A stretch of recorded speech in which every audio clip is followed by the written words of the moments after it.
Throughout history, many great figures have left a profound impact on human civilization.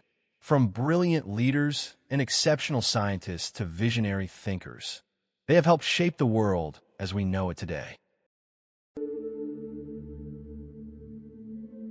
The man known to history as Tsar Nicholas II of Russia was born Grand Duke Nicholas Alexandrovich Romanov on the 18th of May 1868 at the Alexander Palace in Tsarskoye Selo, the imperial retreat outside St. Petersburg, the capital of the Russian Empire. His father, Tsarevich Alexander Alexandrovich, was the second son of Tsar Alexander II of Russia. The younger Alexander was given an ordinary education and prepared for a life of military service when his elder brother, Tsarevich Nicholas, died in 1865 at the age of 21. Following the death of Nicholas, Alexander became heir to the Russian throne and married his late brother's fiancée.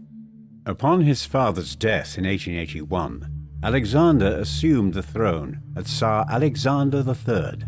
Although most of his ancestors were German, the bulky, bearded Alexander resembled a Russian peasant, and his legendary reputation for strength was reflected in his tendency to bend a fork with his bare hands for entertainment during state dinners. Nicholas II's mother, Maria Fyodorovna, was born Princess Dagmar of Denmark in 1847. 5 years before her father became King Christian IX of Denmark.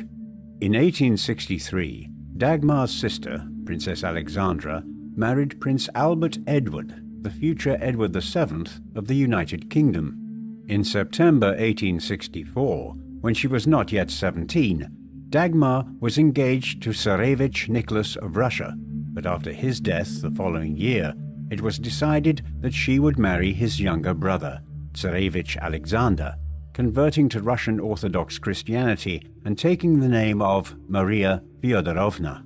The couple would have 6 children, of whom the future Nicholas II was the eldest. The second son, named Alexander, died before his first birthday, but the remaining children, 2 sons named George and Michael, and 2 daughters named Ksenia and Olga, all survived into adulthood. The Romanov family had ruled Russia since 1613, when the nobleman Mikhail Fyodorovich Romanov was elected Tsar at the end of a 15-year period of anarchy and Polish occupation, known as the Time of Troubles.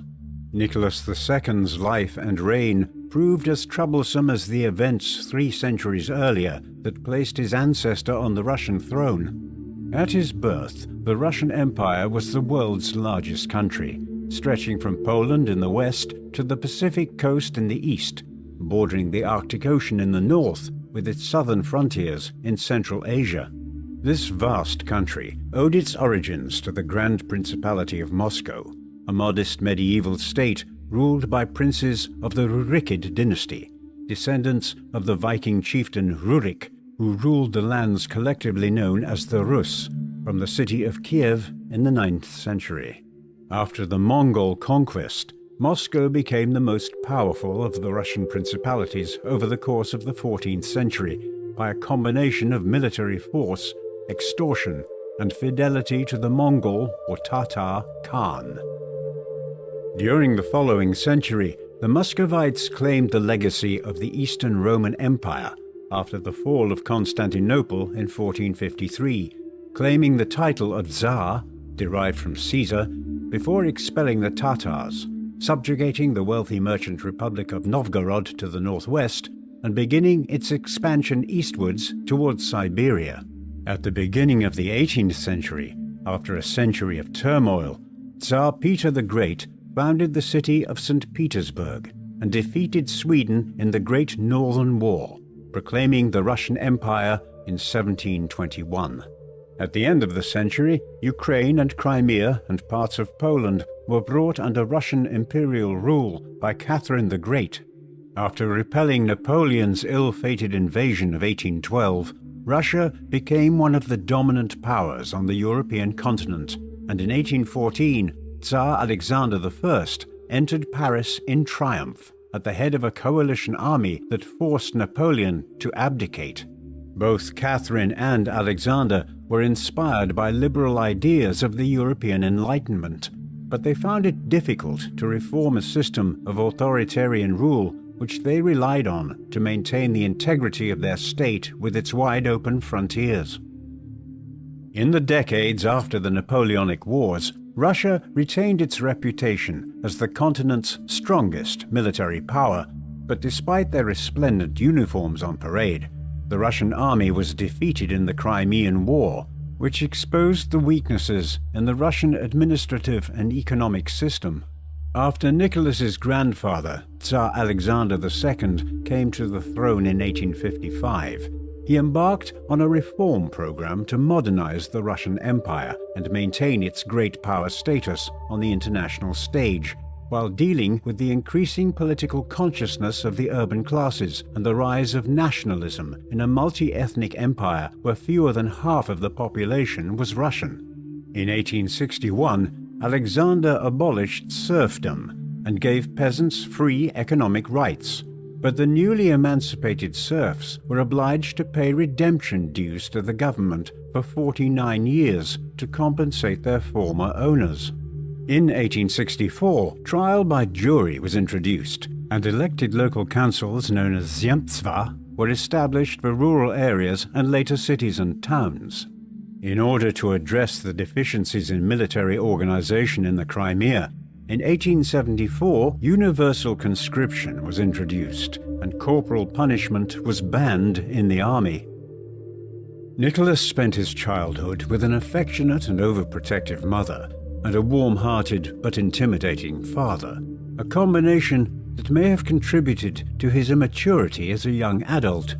Like other European families, Nicholas's parents provided the general framework for his education and upbringing, but he spent most of the childhood supervised by governesses and governors. Between 7 and 10 years old, Nicholas received lessons from his governess, Alexandra Ollengren. Aged 10, his upbringing was entrusted to the military governor, General Grigory Danilovich, who invited specialist tutors to teach the young Grand Duke Russian, French, English, German, mathematics, geography, chemistry, and history, which was Nicholas's favorite subject. Nicholas had a close relationship with his tutor, Charles Heath, an Englishman who taught at the Alexander Lyceum, the prestigious school for the aristocratic elite in Tsarskoye Selo. Under Heath's influence, Nicholas adopted the reserved manner of an English gentleman, an attitude that would contribute to his reputation as a weak and indecisive ruler.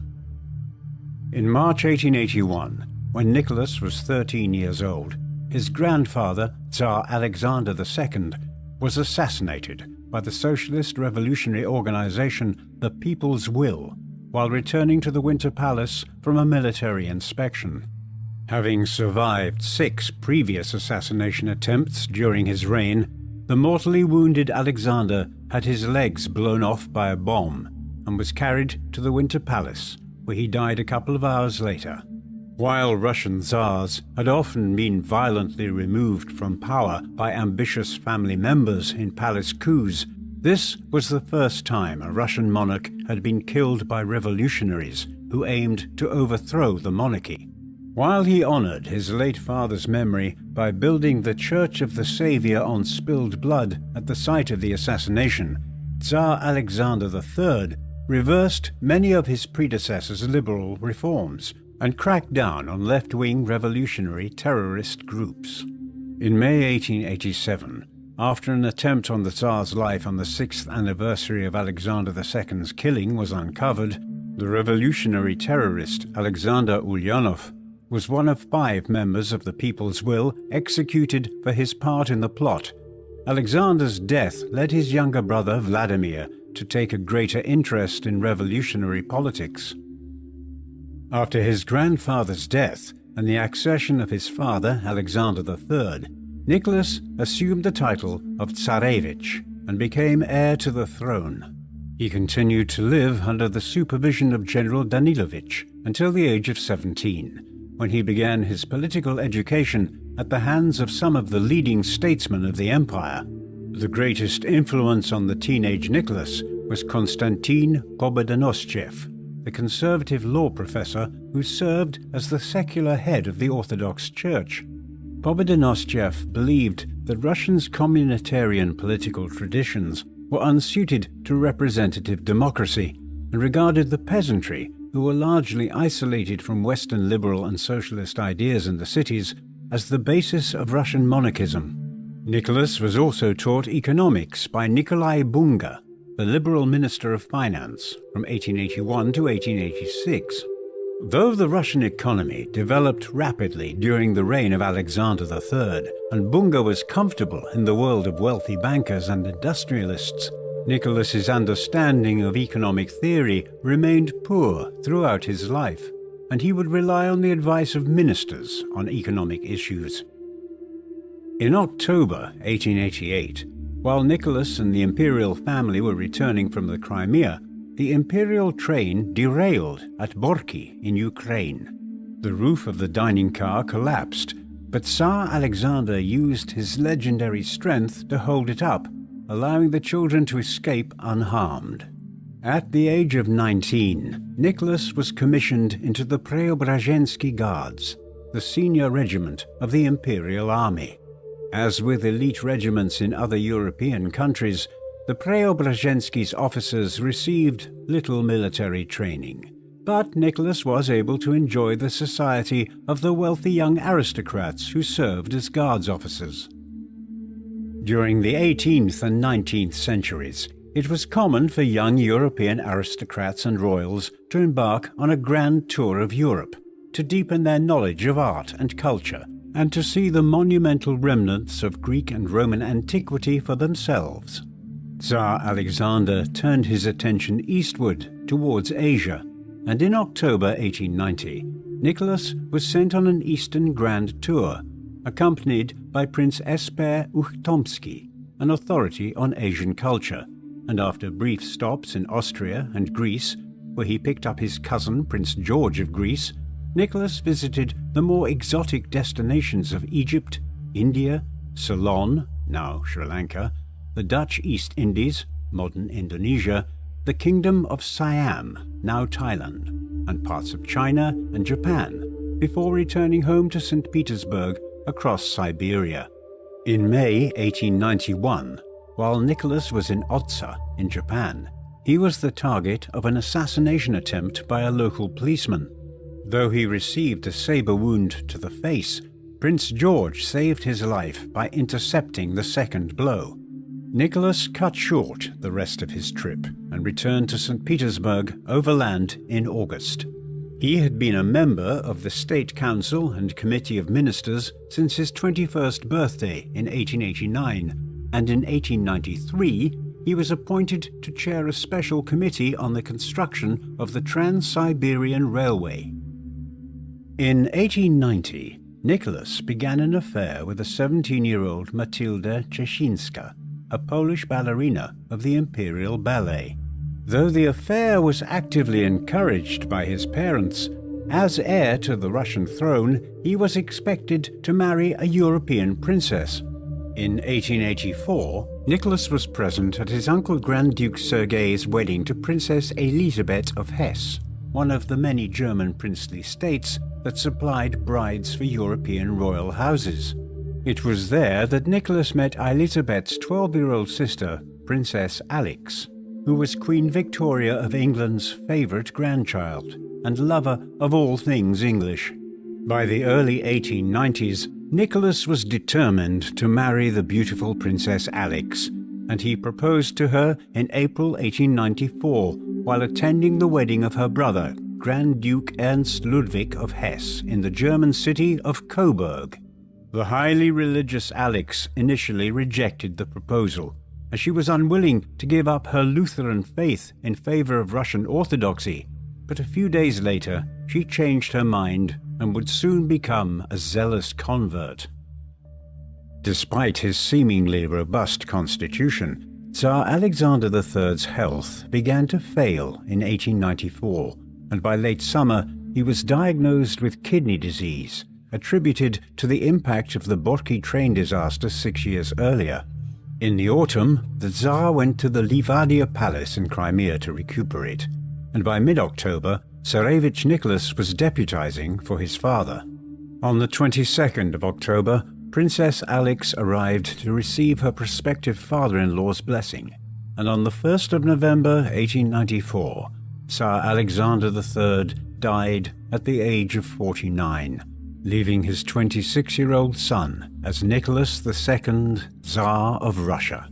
On the 26th of November, less than a month after the late Tsar's death, court mourning was lifted for the wedding of Nicholas and his bride, who had converted to Orthodoxy and taken the name Alexandra Fyodorovna. Although she took a great interest in Russian religion and culture, the intelligent and serious empress was ill at ease in St. Petersburg society and resented the court precedence enjoyed by her mother-in-law, Dowager Empress Maria Fyodorovna. Nevertheless, Nicholas and Alexandra had a happy marriage, and the imperial couple would have 4 daughters and 1 son between 1895 and 1904. During Nicholas's reign, the imperial family's main residence was the Alexander Palace in Tsarskoye Selo.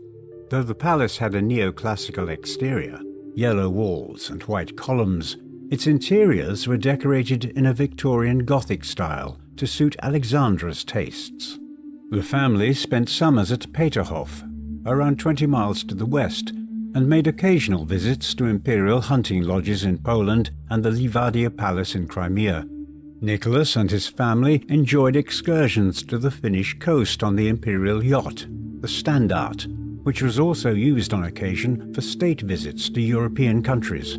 For the first decade of Nicholas's reign, the imperial family hosted grand balls in the Winter Palace in St. Petersburg during the winter, but after 1903, the imperial family was increasingly isolated from St. Petersburg society. Aside from occasional holidays and international trips, Nicholas kept a strict routine, starting the day at 8 o'clock with a swim, before having breakfast and a walk in the extensive Alexander Park. From 9:30 he attended to court business for an hour, before receiving reports from his ministers between 10:30 and lunch at 1. After a 45-minute lunch, Nicholas would receive ambassadors and foreign guests in the afternoon, before tea with the family at 5 o'clock. Between 6 and 8 in the evening, there were more ministerial reports. Dinner began at 8, after which Nicholas would join Alexandra and the children in the Empress's boudoir. After 10, Nicholas returned to his study and sometimes worked late into the night. After becoming Tsar on his father's death, Nicholas admitted that he was unprepared to take the throne. The young Tsar was indecisive and lacked confidence, and it was often said that the most powerful individual in Russia was the last person who had spoken to the Tsar. Empress Alexandra frequently attempted to strengthen her husband's resolution by reminding him that he was the Tsar and was appointed by God. Nicholas's imperial majesty would have to appear in its full glory before the people at his coronation in May 1896. Although St. Petersburg had been the capital since 1712, the coronation ceremony of the Tsars continued to be held in the former capital of Moscow. On the 26th of May 1896, Nicholas was crowned in a solemn 3-hour ceremony held in the Dormition Cathedral in the Moscow Kremlin. 4 days later, on the 30th of May, a large public celebration was to be held at the Khodinka field on the outskirts of the city, with Nicholas and Alexandra set to arrive at noon.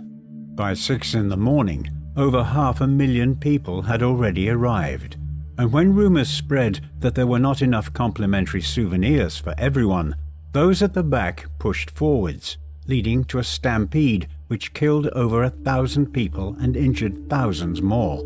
By the time the imperial family arrived in the afternoon, the field had been cleaned up.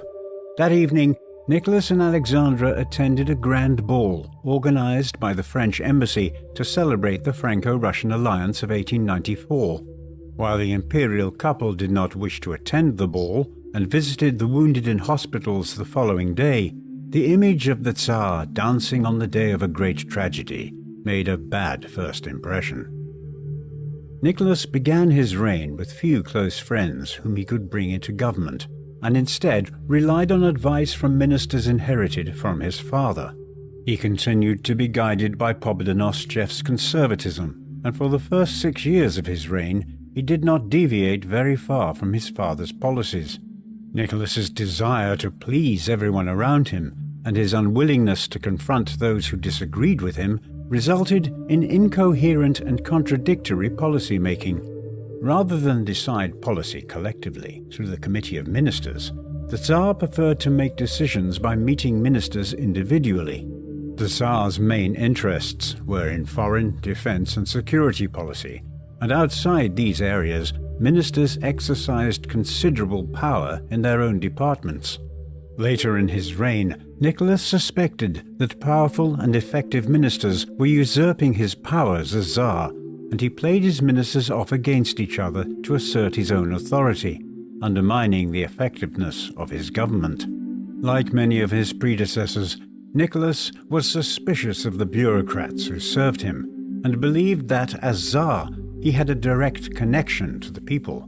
The Tsar considered himself a father to his subjects, and was known to deal with petitions personally, no matter how trivial.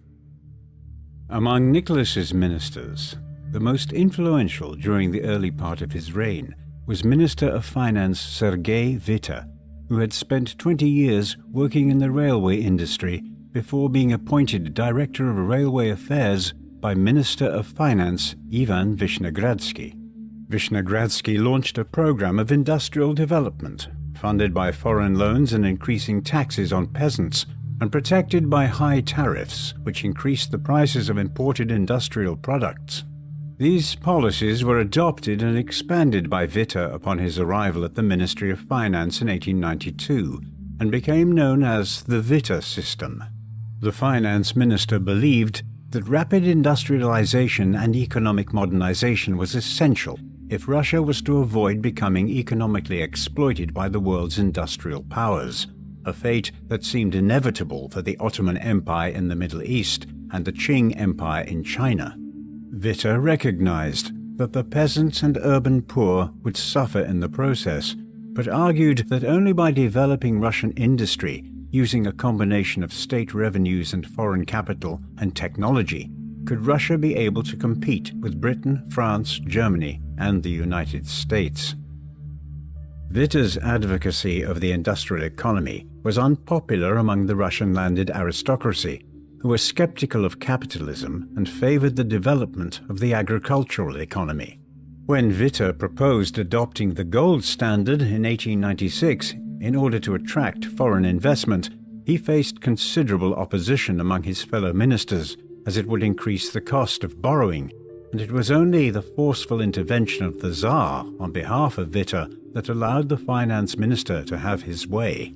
With his background in the rail industry, Witte took a special interest in the construction of the Trans-Siberian Railway, intended to link Moscow to the port of Vladivostok in the Far East.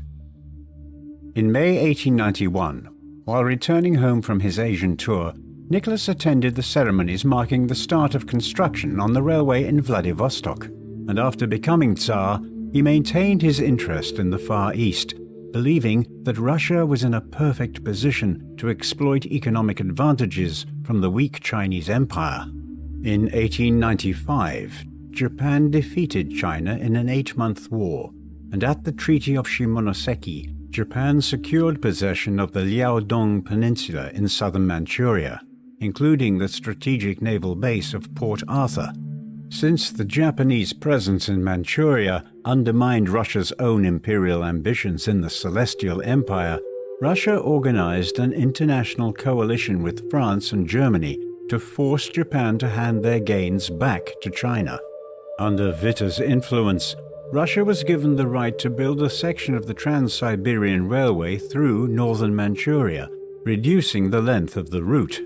In March 1898, after Germany seized the Chinese port of Qingdao, Nicholas ensured that Russia secured a lease on Port Arthur and the Liaodong Peninsula. while the British were given the port of Wei-hai Wei. In 1900, the Boxer Rebellion broke out in northern China in opposition to foreign influence in the empire. The Chinese imperial government sympathized with the Boxers and did little to suppress the rebellion, while the international community sought and received help from home. Russia was among the 8 nations which joined together to suppress the Boxers, but Russian forces remained in Manchuria to protect the railway and assert Russian economic control over the province.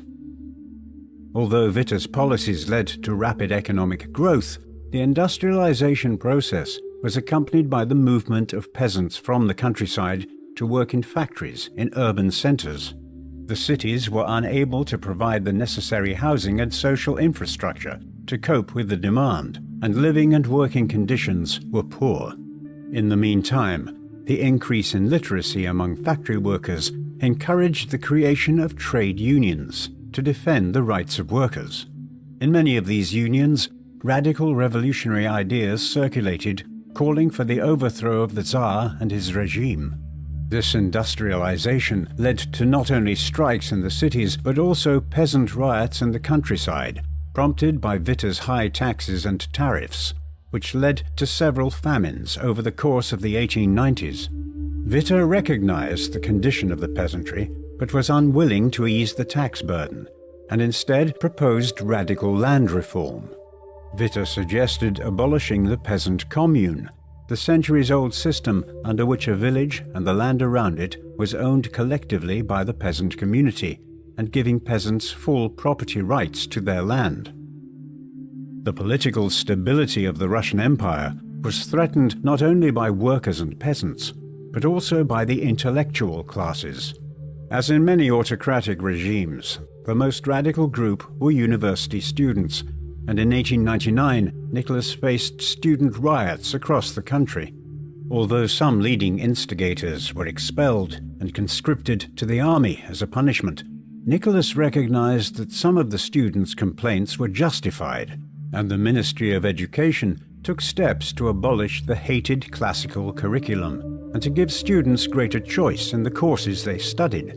While Nicholas hoped that the Russian education system could inspire a sense of patriotism and support for the state, university professors and even officials in the Ministry of Education sympathized with liberal and radical ideas and resisted any decrees to impose conservative sentiments upon students.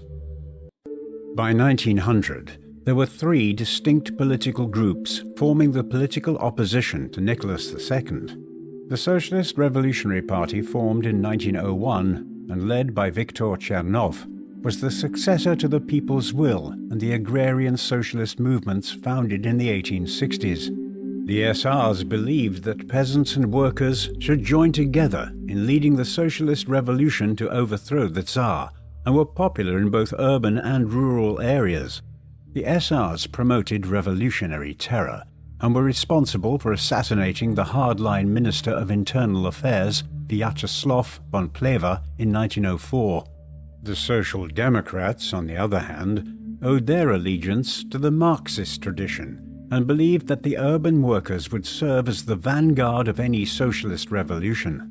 In 1903, the Social Democratic Party split into 2 factions: the extreme Bolsheviks, led by Vladimir Ulyanov, better known as Lenin, while the more moderate Mensheviks were led by Julius Martov.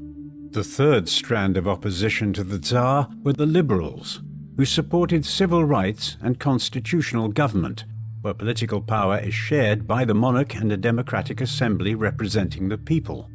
The liberals, primarily influential in the Zemstva around the country, drew their support from middle-class and upper-class individuals, though they hoped to expand their support to the working classes.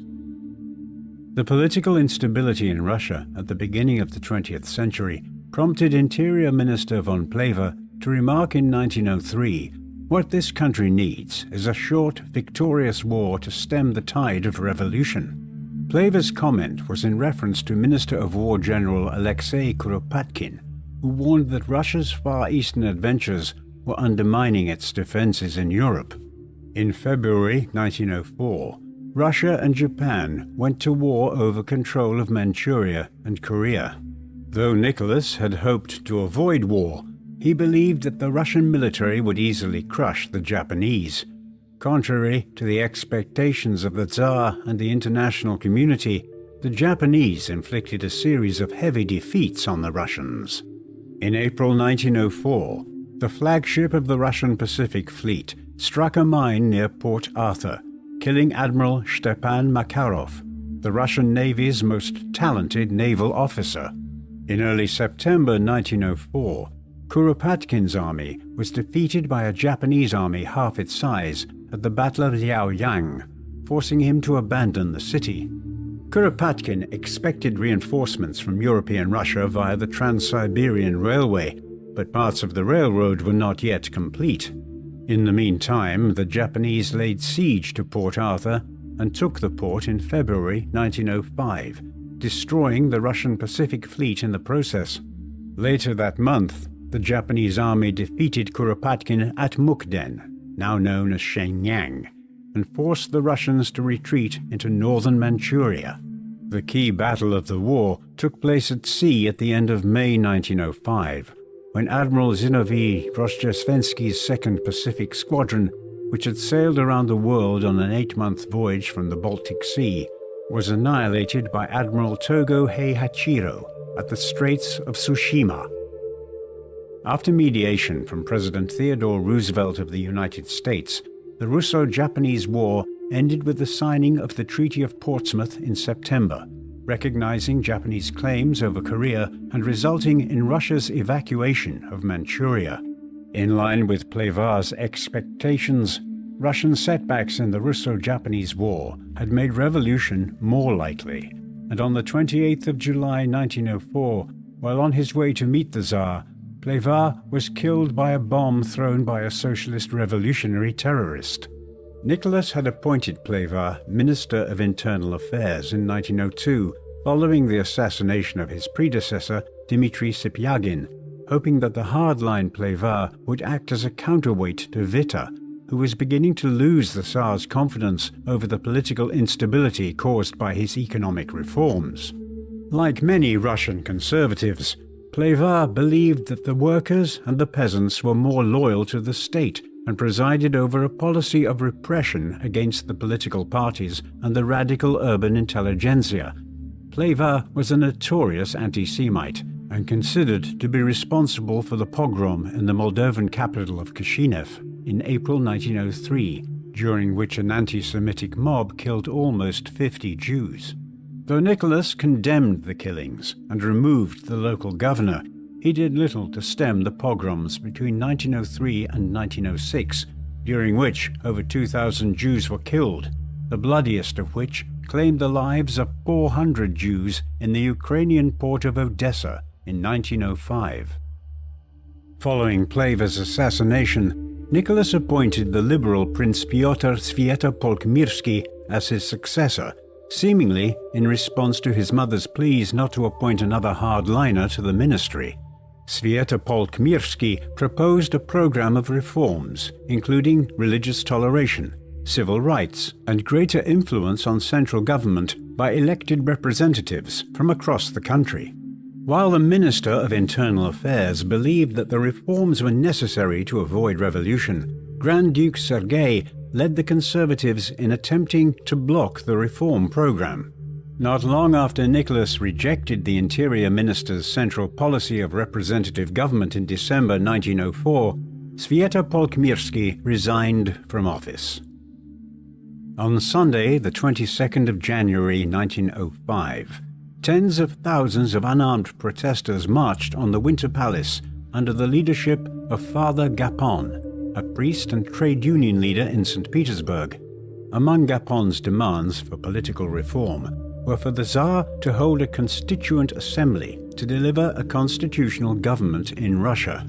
The protesters were carrying religious icons and singing patriotic songs, including the imperial anthem God Save the Tsar, appealing to the Tsar as their protector. Nicholas was away at Tsarskoye Selo at the time, and while there was no question of him accepting Gapon's demands, The decision to police the event using infantry soldiers resulted in the death of several hundred protesters, as the outnumbered soldiers blocking the paths to Palace Square opened fire at the columns of demonstrators advancing against them.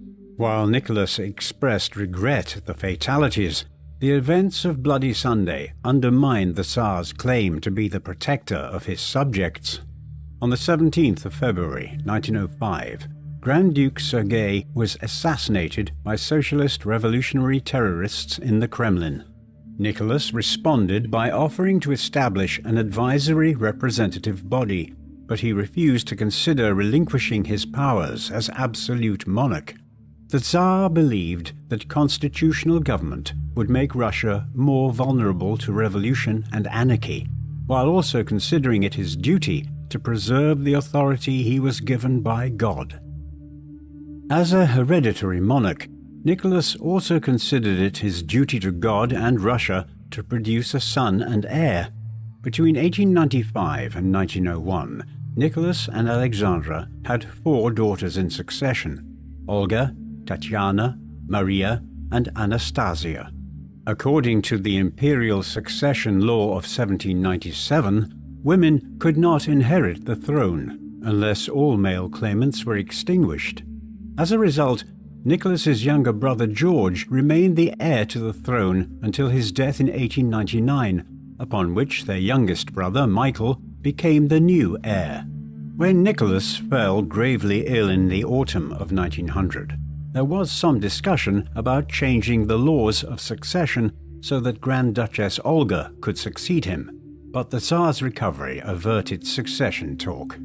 On the 12th of August 1904, Nicholas and Alexandra were granted their wish of a son, whom they named Alexei, after the 17th century Tsar Alexei Mikhailovich, a pious and gentle ruler who laid the foundations for his son Peter the Great's modernization of the country by pursuing a program of moderate reform. Nicholas and Alexandra were naturally delighted to have a boy, but their happiness was tempered when it emerged that Alexei suffered from hemophilia, a disease inherited from Alexandra's grandmother, Queen Victoria, which impaired the ability of blood to clot, meaning that cuts and bruises could potentially prove fatal. Alexandra's concern about her son's condition caused her own health to collapse, leading her to turn more to her faith. Rather than solving a problem, Tsarevich Alexei was another addition to his parents' list of anxieties. The defeats on land and sea during the Russo-Japanese War highlighted the weakness of the Russian state and its military commanders, and contributed to a decline in the Tsar's prestige. While news of Mokden and Tsushima made their way to St. Petersburg, strikes and disturbances continued throughout the country, reaching a peak at the beginning of October with strikes in Moscow and St. Petersburg. When the railwaymen went on strike, it paralyzed political and economic activity and prevented officials from traveling between St. Petersburg and Moscow. After Sergei Witte advised the Tsar to make concessions to end the unrest, on the 30th of October, Nicholas issued a manifesto drawn up by Witte promising an elected assembly with legislative powers and to create a council of ministers, whose chairman would effectively have the powers of a prime minister. A week later, Witte was made prime minister, but despite his promises of restoring peace, the unrest continued, and a Soviet of workers' deputies dominated by Leon Trotsky was established in St. Petersburg, while in December the Bolsheviks led an uprising in Moscow. Trotsky would later describe the events in 1905 as a dress rehearsal for the revolution, which would overthrow the Tsar 12 years later.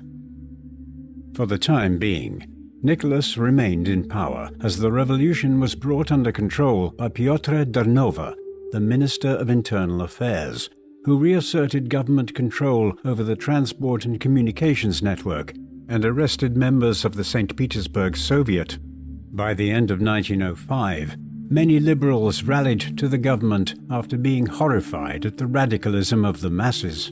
Most liberals formed the Constitutional Democratic Party, nicknamed Cadets, hoping to use the Legislative Assembly to carry out further reforms, while a conservative minority, who were satisfied by the concessions granted by the October Manifesto, joined the Octoberist Party. The new constitution was published in the spring of the following year as the Fundamental Law of April 1906. As promised, the law created the State Duma, an elected assembly which served as the lower house of a bicameral legislature. The upper house was the reformed State Council, whose members were appointed by the Tsar and the nobility.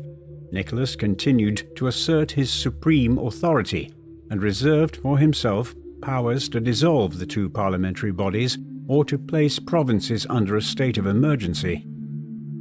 When Tsar Nicholas II opened the Duma at the Tauride Palace in St. Petersburg on the 27th of April 1906, he was a month shy of his 38th birthday and had been on the Russian throne for more than a decade.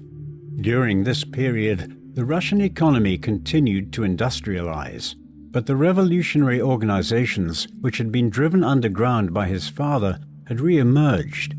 Nicholas managed to gain control of Port Arthur and southern Manchuria, only to lose it shortly thereafter with a humiliating defeat to Japan. Despite the imperial majesty on display at the Tauride Palace, Nicholas had barely survived the revolution of 1905 and was forced into taking the first steps to creating a constitutional government, which he was fundamentally opposed to. The new constitutional experiment began poorly, and the Tsar resented sharing executive power with Witte. While peasant disturbances continued in the countryside, the previously decisive Witte could not make up his mind how to respond, leaving it up to Dornova to pacify the country through military force.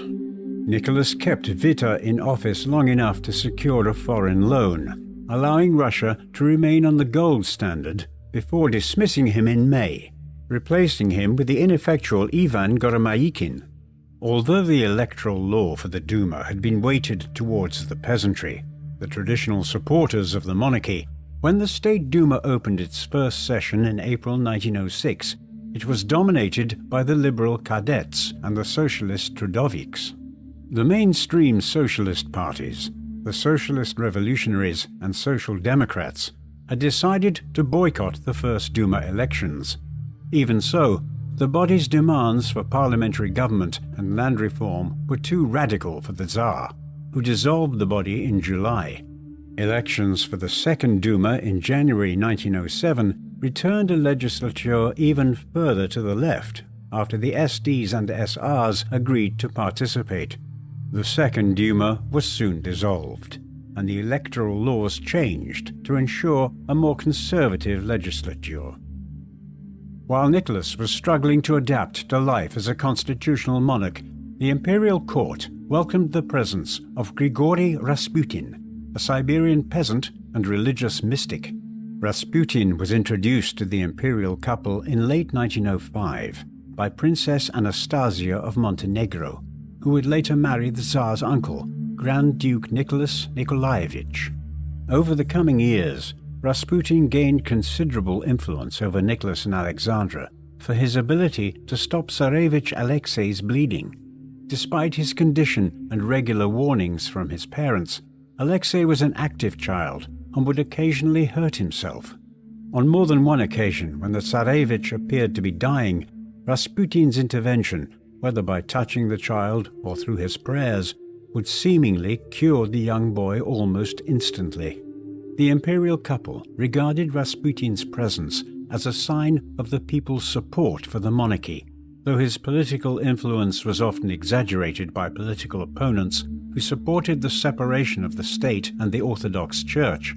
Rasputin's presence at court damaged the prestige of the Tsar and his family, and was deemed an embarrassment by educated society. But Nicholas and Alexandra resisted calls from Prime Minister Pyotr Stolypin to expel Rasputin from St. Petersburg.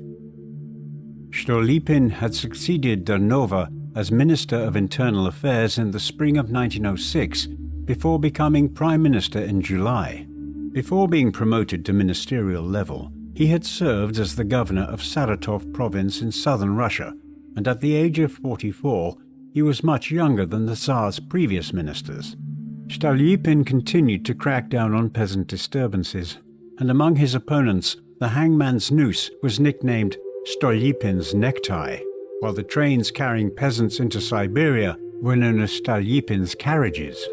Although a conservative nobleman, Stolypin and agricultural minister Alexander Krivoshin proposed a land reform program to weaken peasant communes and encourage the development of family smallholdings. He also attempted to stimulate the economic development of Siberia by offering to give each peasant 40 acres of land to cultivate alongside other financial inducements. He was a talented orator who made powerful speeches in the Duma, and he established a close working relationship with Alexander Guchkov, whose Octoberist party was the largest in the Third Duma. This alliance began to fail in 1909 and 1910, when Stolypin's proposals to strengthen the Zemstva and increase social protections for factory workers were opposed by the landowners and industrialists who dominated the Duma. In the meantime, Stolypin and Guchkov's efforts to increase legislative control over the army damaged his relationship with the Tsar. Stolypin's plans to expand the Zemstva system to Ukraine and Belarus narrowly passed the Duma, but were defeated in the State Council in March 1911. Stolypin responded by threatening to resign, unless the Tsar were to use his emergency powers to suspend the legislature and adopt the Western Zemstva Bill by decree. Nicholas agreed to these conditions and retained Stolypin, but the Prime Minister's demands infuriated both the Tsar and the legislature.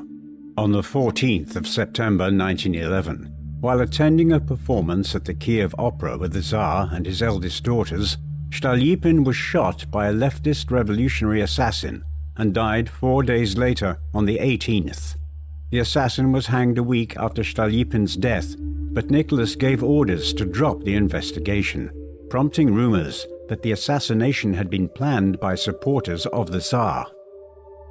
Stolypin was succeeded by Finance Minister Vladimir Kavkavtsov, but the new Prime Minister lacked the presence of his predecessor and was a weak leader.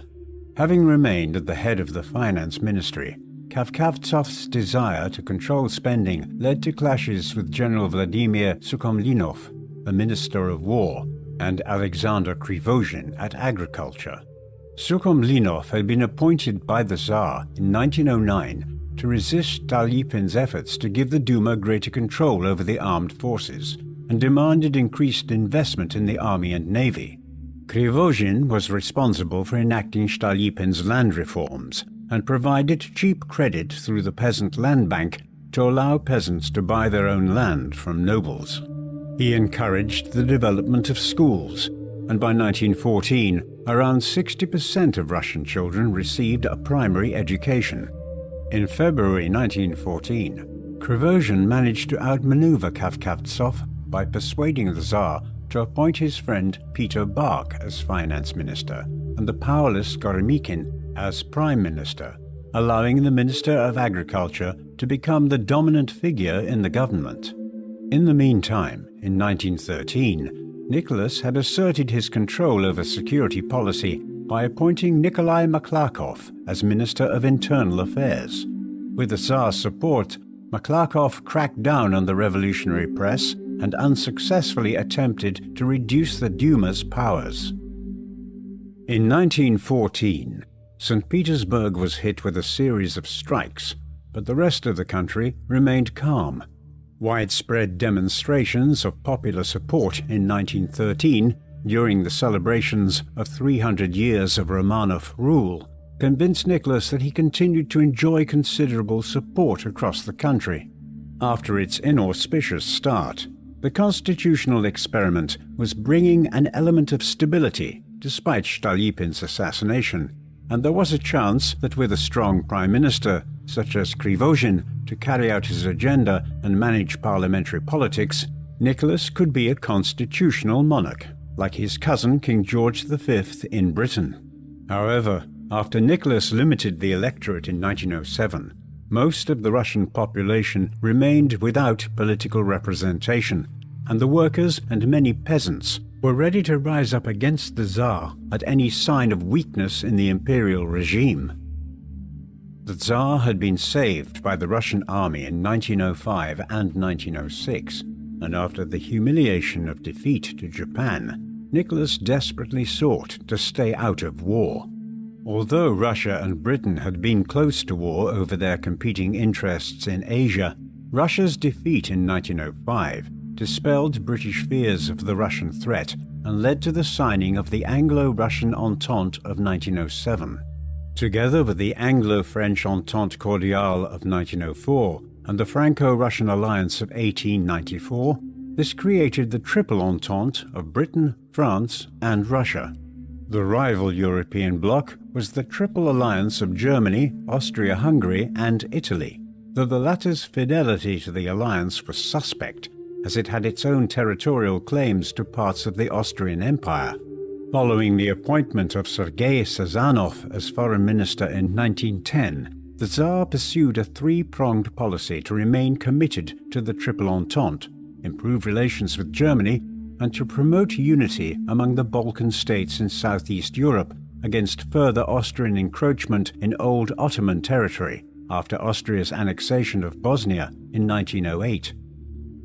Rather than confronting Austria, the Balkan Alliance went to war with the Ottoman Empire over Macedonia and Albania in 1912, before fighting each other for the spoils in 1913. While Russian nationalists advocated a pan-Slavic union with the Balkan states, Nicholas was more concerned about German ambitions in the Ottoman Empire. The Russian Empire's Black Sea trade, including its substantial grain exports, passed through the Straits of Constantinople by modern-day Istanbul. In 1913, a German general, Lehmann von Sanders, was appointed commander of the Constantinople garrison.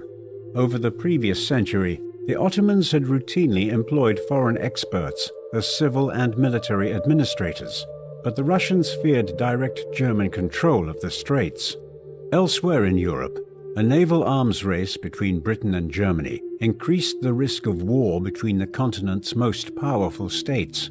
After the humiliation of the Russo-Japanese War, General Sukhomlinov embarked on a modernization program, which included the centralization of military administration within the Ministry of War, an increase in the size of the field army to over 1.4 million men, introducing machine gun crews at the regimental level, and attaching an aviation detachment to each army corps. On the 28th of June 1914, Archduke Franz Ferdinand, the heir to the Austrian throne, was assassinated in Sarajevo by Gavrilo Princip, a Bosnian Serb student. The Austrian government in Vienna believed that the Serbian government was behind the assassination, and 4 weeks later, on the 23rd of July, the Austrians issued an ultimatum to Serbia deliberately intended to provoke war. Foreign Minister Sazanov predicted that the conflict would develop into a continental war. Russia would be duty-bound to support Serbia, and Germany would join the war against Russia, in turn resulting in hostilities between Germany and France. Since the Anglo-French Entente was not a formal alliance, it was unclear whether Britain would join the war against Germany. But even with Britain remaining on the sidelines, the war would engulf the continent. Nicholas remained optimistic and hoped to come to an agreement with his cousin, Kaiser Wilhelm II of Germany, but on the 30th of July, Nicholas was urged by his ministers to order the mobilization of the Russian army, and on the 1st of August, Germany declared war on Russia. On the 3rd of August, Germany declared war on France, and after the Germans crossed into Belgium the following day, the British government answered a Belgian appeal for assistance and went to war with Germany on the 5th. The First World War was greeted in Russia with a rare demonstration of national unity, inspiring confidence in the Tsar that his armies would achieve victory, following the example of Russia's victory over Napoleon a century earlier. Most European military planners expected the war to be short, but the German army was the best in Europe, and Germany and Austria enjoyed the strategic advantage of the central position, enabling them to move their armies quickly between different fronts. Among the three Entente powers, Britain and its empire had the greatest potential, but it would take time for those resources to be deployed, leaving Russia and France to do most of the fighting on land. In order to avoid a two-front war, the Germans hoped to launch a lightning strike to capture Paris and defeat France while the Russian army was still mobilizing, before turning its attention back east. The Russians took advantage of this by sending two armies into eastern Prussia 10 days earlier than the Germans expected, albeit without being perfectly equipped.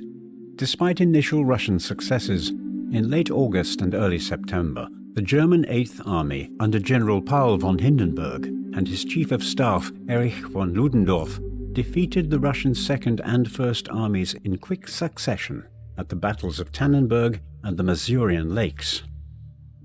Setting aside these disastrous defeats, the Russians managed to hold the Germans at bay in Poland, while a Russian offensive against the Austrians captured Galicia in western Ukraine.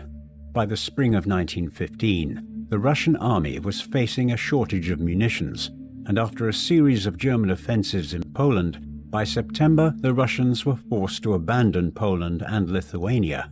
The defeats in Poland led to a crisis in the military leadership. As Supreme Commander Grand Duke Nicholas Nikolaevich, with the support of the Duma, blamed War Minister Sukhomlinov for the logistical failures. After being imprisoned in the notorious Peter and Paul fortress in St. Petersburg, the Minister of War was dismissed from office in June and replaced by General Alexei Polivanov. And in December, the Tsar dismissed his uncle Grand Duke Nicholas and assumed the supreme command himself. By doing so, the Tsar was partly placing a check on the Duma leaders, who supported the Grand Duke, but the latter had also proven an incompetent military leader who lost his nerve with his armies in full retreat. Without any meaningful military training himself, Nicholas did not expect to take over control of strategic or operational decision-making, which he left in the hands of his Chief of Staff, Mikhail Alexeyev. The Tsar hoped that his presence at the front would improve coordination between military and civil authorities, and serve to improve morale among the peasant soldiers that made up the ranks of the Russian army. While there were many advantages to the Tsar taking over command of the Russian army, his presence at general headquarters at Mogilov in modern-day Belarus kept him at a distance from the political situation in the capital city, which had been renamed Petrograd at the beginning of the war to sound less German. On the 7th of September 1915, a majority of the Duma's deputies formed a progressive bloc demanding political reforms and a government which enjoyed public confidence. In other words, they demanded one favorable to the progressive bloc. The bloc's initiatives were supported by the Union of Towns and the Zemstva Union, which were formed at the beginning of the war to coordinate local authorities' support for the war effort. Many of the Tsar's ministers also lobbied for Goromikin's dismissal as prime minister, believing that victory could only be achieved by maintaining political unity and working in conjunction with the industrialists and civil society leaders that led the progressive bloc. Unwilling to work with Goromikin, and horrified by the Tsar's decision to assume the supreme command without consultation, the Council of Ministers effectively went on strike, infuriating Nicholas in turn. While the ministers were afraid that as supreme commander, the Tsar would be associated with military setbacks suffered by the army, shortly after Nicholas's arrival, the military situation improved as Kiev was successfully defended, and the munitions crisis was overcome by effective coordination between the Ministry of War and Russian industry. In the summer of 1916, General Alexei Brusilov led a major offensive into Galicia, which broke the Austrian lines and captured hundreds of thousands of Austrian and German prisoners. The Russian successes forced Germany to redeploy troops from the Western Front, weakening its assault on the French fortress of Verdun and its defense of the River Somme after the British launched an offensive in July. While the army had enjoyed its best year in 1916, an economic crisis at home threatened the continuation of the war effort. A shortage of food and fuel created high inflation, and the railway network was ill-equipped to bring food surpluses from the agricultural south to the cities in the north and west, while at the same time moving troops to the front line. While aware of these problems, the economically illiterate Nicholas was incapable of solving them, while his ministers were increasingly sidelined. After the ministerial strike in late summer of 1915, the Tsar replaced most of his ministers with individuals who were regarded as reliable supporters of the imperial regime. With her husband away at headquarters, the Empress Alexandra assumed a greater role in the empire's domestic affairs.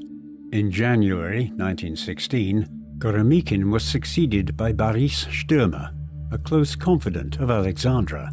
When the Tsar sought to dismiss his interior minister Alexander Protopopov in November 1916 under pressure from the Duma, the Empress urged him not to give in. Alexandra's German origins fueled rumors that she was acting against Russia's interests, even though the Empress was critical of Wilhelm II and regretted the fact that her brother Ernst Ludwig was fighting in German uniform. Alexandra was rumored to be under the influence of Rasputin, whom she asked for advice on ministerial appointments. The boastful Rasputin exaggerated his influence and claimed to enjoy the favors of many court ladies, and his presence at court continued to damage the imperial family's prestige at a time when it could ill afford it. Nicholas's relatives were increasingly concerned about Rasputin, and on the 30th of December, a group including Prince Felix Yusupov, who was married to the Tsar's niece, and Grand Duke Dmitry Pavlovich, Nicholas's cousin, shot and killed Rasputin at the Yusupov Palace in St. Petersburg. With the country seemingly on the verge of revolution and unable to find a solution to the economic crisis, the cadet leader Pavel Milyukov stood up in the Duma in November and asked rhetorically whether the government's failures were caused by incompetence or treason. Once again, Nicholas was asked to appoint a government that enjoyed the confidence of the Duma, a call echoed by aristocrats and members of the imperial family. While he privately recognized the danger of the riots and strikes in Petrograd at the beginning of 1917, Nicholas remained optimistic about the military situation and believed that a planned spring offensive would bring victory and improve morale at home.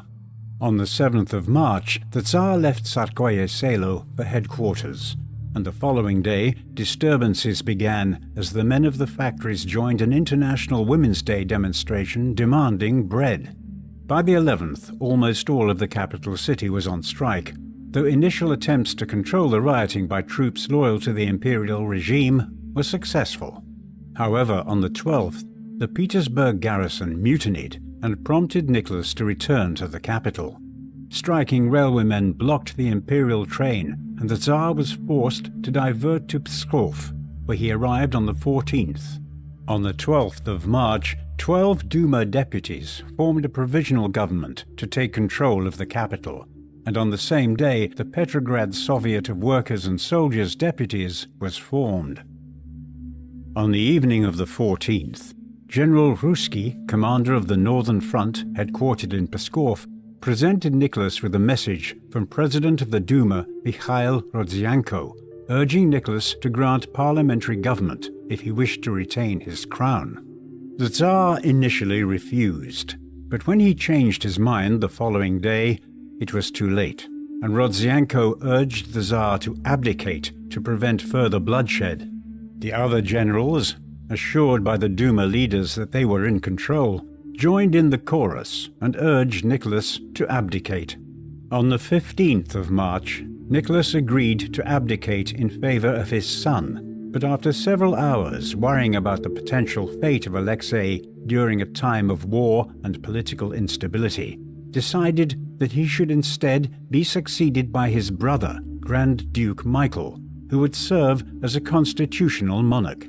On the 16th of March, under pressure from the provisional government's leaders, Michael decided not to assume the throne until a constituent assembly was convened to determine whether to retain the monarchy. After returning to Mogilov, Nicholas issued a final address to the army on the 21st of March, urging the men to continue fighting and to submit to the authority of the provisional government. Later that day, Nicholas was arrested and taken back to Tsarskoye Selo, where he remained under house arrest for the next 5 months.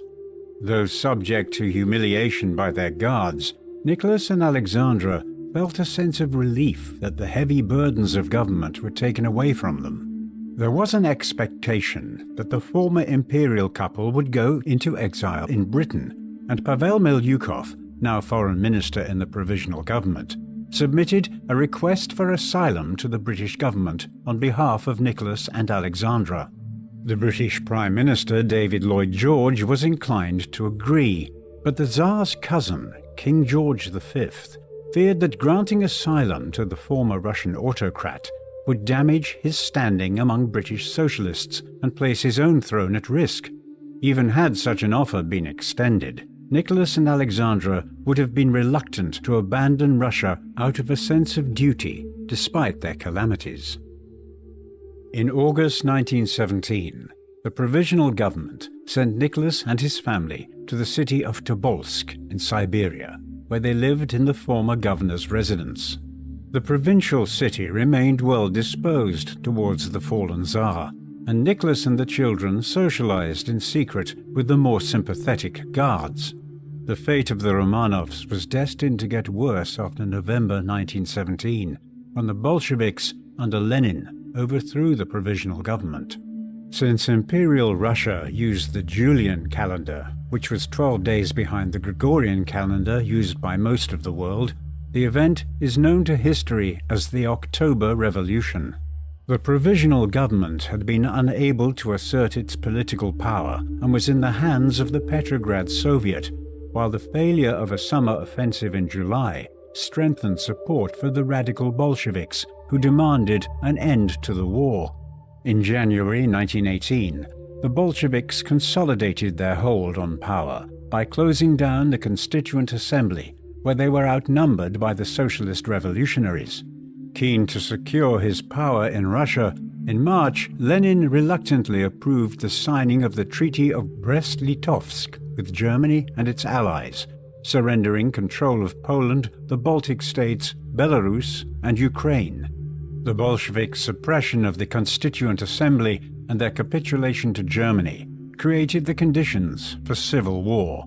In the spring of 1918, the Czech Legion, who were making their way east along the Trans-Siberian Railway in order to join the Allies on the Western Front, staged an uprising against Bolshevik rule. The Bolshevik leadership had not decided what to do with the former Tsar, but Lenin's second-in-command, Leon Trotsky, hoped to bring Nicholas to Moscow for a show trial before executing him. In April 1918, the Bolshevik revolutionary Vasily Yakovlev acted on instructions from the central government to bring Nicholas and Alexandra to Moscow, but on the way they were intercepted by a detachment of Bolsheviks from the Ural Soviet, who took control of the convoy and took them to their base in Ekaterinburg. Nicholas, Alexandra, and Grand Duchess Maria arrived on the 30th of April and were imprisoned in the house of Nikolai Ipatiev, a military engineer. The Tsarevich had been ill and had initially been left behind with 3 of his sisters, but by the 23rd of May, the rest of the family arrived along with their doctor, Evgeny Botkin, and 3 servants. As the Czech Legion advanced on Ekaterinburg, at the beginning of July, the central leadership in Moscow decided that the Romanovs should be executed in Ekaterinburg. On the 4th of July, the deputy head of the Ekaterinburg secret police, Yakov Yurovsky, was appointed commandant of the Ipatiev house. In the early hours of the 17th of July, the family and their attendants were brought into the basement. After the 12 men of the firing squad entered the room, Yurovsky announced that the Ural Soviet had decided to execute the whole family. A stunned Nicholas asked, "What?" before Yurovsky repeated his orders, and the firing began. 3 men in the firing squad claimed that they had fired the fatal shot that accounted for the former Tsar, But regardless of who was responsible, Nicholas II, the last Tsar of Russia, was dead at the age of 50, along with his wife, his 5 children, and 4 loyal attendants. Yurovsky ordered his men to hide the bodies at a location where they could not be found by the counter-revolutionary White armies, who were days away from Ekaterinburg. The Soviet government claimed in public that only Nicholas had been executed, and even when it became increasingly clear that the whole family had been eliminated, there were rumors that Tsarevich Alexei or one of his sisters may have survived and escaped. The memory of the dead Tsar served as a rallying point for the monarchists and counter-revolutionaries who opposed the Bolsheviks, but by 1921, Lenin's forces had won the Civil War, and his Soviet regime would remain in power until 1991. From their exile in London, Paris, New York, white émigrés continued to hope for a collapse of Soviet communism and the return of the Russian monarchy. In 1981, the Russian Orthodox Church abroad canonized Nicholas II and his family, and in 2000, the Russian Orthodox Church in Russia also agreed to confer sainthood on them. In the meantime, the remains of Nicholas, Alexandra, and 3 of their daughters were discovered in a ditch near the Apachev house in the late 1970s, and after DNA identification in 1998, they were buried in a special chapel in the St. Peter and Paul Cathedral in St. Petersburg. In 2007, further remains were discovered at a nearby site and later identified as those of Tsarevich Alexei and either Grand Duchess Maria or Anastasia. In 2015, the Russian Orthodox Church ordered the exhumation of 5 sets of remains in the chapel for further testing, while renewed investigations confirmed the identification of the remains in 2020. As of 2024, they have not yet been reburied in the chapel. The legacy of Tsar Nicholas II of Russia continues to be debated among historians of Russia, and it is closely related to the question of whether it was possible to avoid the horrors of communist rule in Russia in the 20th century. Nicholas had been exposed to revolutionary violence in his early teens with the assassination of his grandfather, Tsar Alexander II, and the political instability would only increase during his own reign. After the unexpected death of his father, Alexander III, in 1894, Nicholas came to the throne unprepared for government. Despite being a well-educated and intelligent man, Nicholas was indecisive and unsocial, and initially found it difficult to stand up to his ministers. As Tsar, Nicholas was able to make his mark in foreign policy, but defeat in the Russo-Japanese War dented his prestige and fueled domestic opposition to his rule. When peasant uprisings and strikes broke out in response to heavy taxation and poor working conditions, Nicholas wavered between granting concessions and suppressing unrest by force. Although personally a kind and gentle man, his unwillingness to surrender the powers which he considered to be given to him by God, and his belief that the Russian political system was unsuited to representative democracy, meant that he only agreed to establish an elected legislative assembly in October 1905 in order to keep his throne. After doing so, he could only work with the Duma when the electoral laws were amended to exclude the majority of the population. Despite all the difficulties he faced, Nicholas ultimately relied on the army to crack down on disturbances, and it was only the First World War which created the conditions for Nicholas to give up his throne in March 1917. Though a prisoner after his abdication, Nicholas felt a sense of liberation after being relieved of the burdens of government, but any hopes of a comfortable retirement were extinguished by the Bolshevik Revolution, leading to a brutal end at the Apachev house. What do you think of Tsar Nicholas II of Russia? Was he a weak and incompetent ruler and a brutal autocrat who was responsible for cracking down on political opposition and encouraging anti-Semitic pogroms? Or did he not go far enough in using force to maintain political stability in the empire? Please let us know in the comments section. And in the meantime, thank you very much for watching.